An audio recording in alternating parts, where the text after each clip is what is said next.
Welcome to our channel okay vlogs. ఒక unique ప్రోడక్ట్ని unbox చేద్దామా? LED with multipurpose using key chain.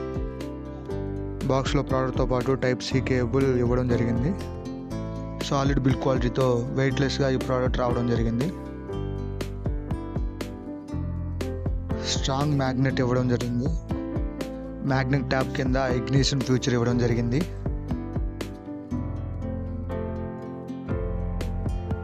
ఇక్కడ మనకి 6 టైప్స్ ఆఫ్ లైట్స్ ఇవ్వడం జరిగింది. High beam light, low beam light, warm light, low warm light, red light, flood light. 2 పిన్స్తో screw driver option ఇవ్వడం జరిగింది. ఎమర్జెన్సీ కమ్యూనికేషన్ కింద విజిల్ ఆప్షన్ కూడా ఇచ్చారు. ఈ ప్రోడక్ట్ కావాల్సిన వారు అమెజాన్లో అవైలబుల్గా ఉంది. ఒక లుక్ వేయండి. మరిన్ని వీడియోల కోసం మా ఛానల్ సబ్స్క్రైబ్ చేయండి.